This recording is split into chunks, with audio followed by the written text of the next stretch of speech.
Dans cette vidéo, je vais vous expliquer comment trouver les produits d'une réaction de neutralisation, donc une réaction entre un acide et une base, ainsi que comment pondérer cette équation. Il faut imaginer toute réaction chimique comme étant une histoire de couple. J'ai un premier couple ici entre H et Br, et puis un autre couple entre Na et OH. L'histoire que nous allons raconter ici va raconter un divorce. Et même, à vrai dire, un double divorce. H et Br vont se séparer et Na et OH vont se séparer aussi. Mais l'histoire ne se termine pas si mal que ça, puisque des nouveaux couples vont être formés. Alors tout d'abord, comment savoir où placer ma ligne rouge ici qui représente la séparation? Eh bien, dans le cas de l'acide, ce sera toujours après l'hydrogène. Dans le cas de la base, reconnaissable à son OH, ce sera toujours juste avant le OH. On va séparer tout ça. Commençons par HBr. HBr va se séparer en H d'une part et d'autre part Br. Mais attention, mon divorce ici, ma séparation est inégale. H va plutôt ressentir ça comme quelque chose de positif, alors que Br va le ressentir de manière négative. Il y aura toujours autant de plus de ce côté-ci que de moins de ce côté-là. Dans un acide, on va toujours libérer du H+. Donc cette partie-ci, c'est automatique. Ici, ça va un petit peu dépendre. Passons du côté de NaOH. Même idée, on sépare.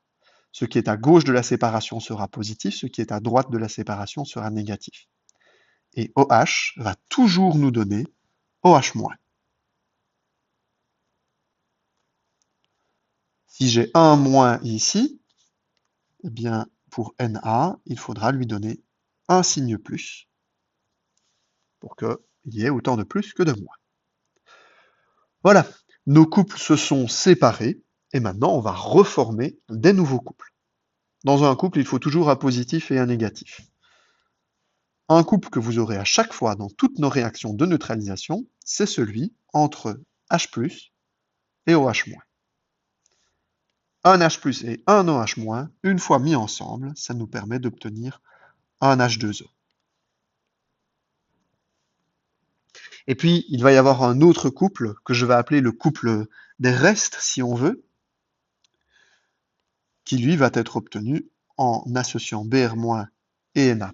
Mais attention, on doit toujours écrire dans la formule celui qui était chargé positivement en premier.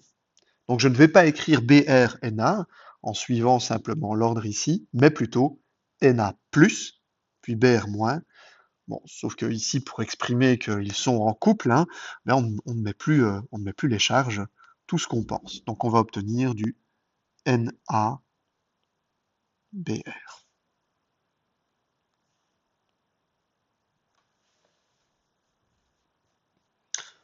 Deuxième exercice, on change un petit peu la donne.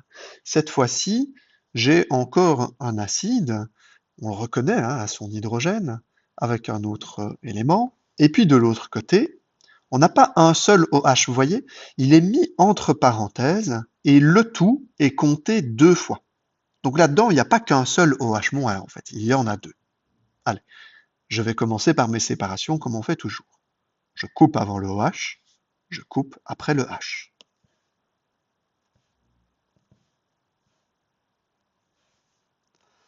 Ça nous donne donc du H et du Cl, de l'autre côté du Mg et du OH. Pour HCl, je sais que c'est toujours H+, donc en tout, de ce côté-ci, j'ai un seul positif, donc là, il faut que je donne un seul signe négatif. De l'autre côté, c'est vrai que j'ai du Mg, c'est vrai que j'ai du OH, mais attention, j'ai pas tenu compte du fait qu'il y en avait 2 ici.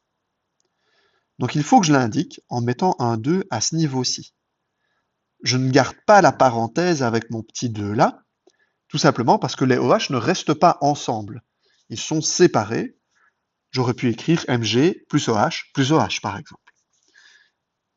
Mais bon, j'ai un petit peu la flemme, donc je vais juste écrire Mg et 2 OH. Et les OH, je sais qu'ils sont négatifs, on n'a pas le choix. Reste à trouver la charge à mettre ici.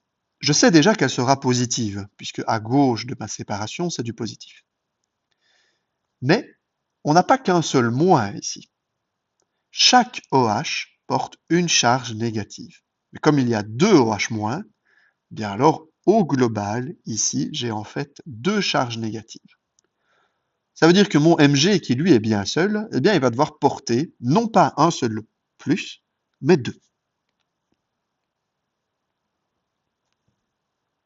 Mon étape de séparation est terminée. Maintenant, je dois faire des couples.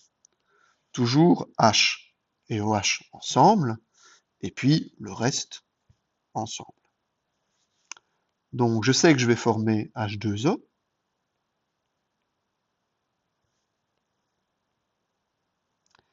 Mais en étant attentif, je vois que ici j'ai un H+, comme là d'ailleurs.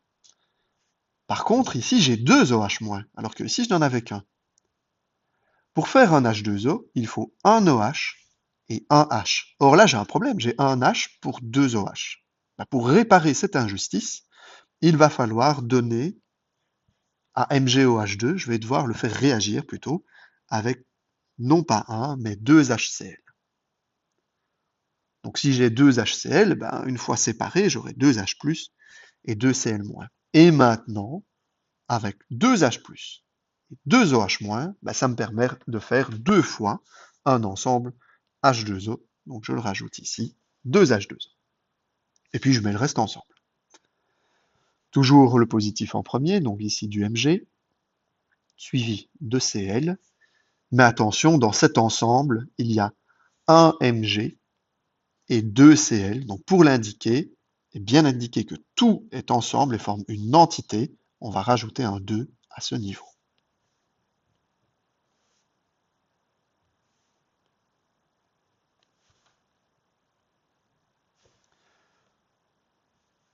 L'exercice suivant est assez similaire. Commençons par nos séparations. On coupe après le H, on coupe avant le OH. Dans H3PO4, il n'y a pas qu'un seul H, il y en a 3. 3 H+. Dans les acides, tout ce qui est à droite de la séparation, je le laisse ensemble. Chaque hydrogène porte une charge positive, mais comme il y en a 3, eh bien, au global, il y a 3 charges positives. PO4, pour compenser ces 3 charges positives, va devoir porter 3 charges négatives.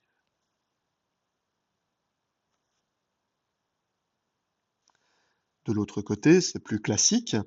On sait qu'on va avoir un OH-. De l'autre côté, on a du Li. Nous avons un seul signe négatif ici, donc je n'ai besoin que d'un seul positif ici. Et c'est parti! On refait nos couples, comme d'habitude. Alors il y en a un, on le sait bien, c'est toujours des H2O.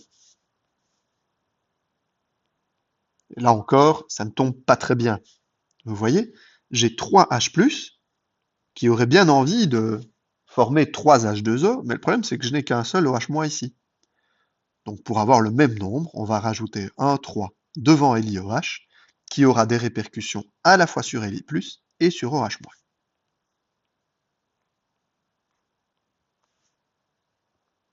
Maintenant, je peux faire mes couples. 3 H+, 3 OH-, ça me permet de faire 3 H2O. Ensuite, le couple des restes, avec en premier ce qui était positif, et puis ce qui est négatif. C'est-à-dire ici, du Li et du PO4, mais comme nous avons 3 Li, alors il faut l'indiquer ici.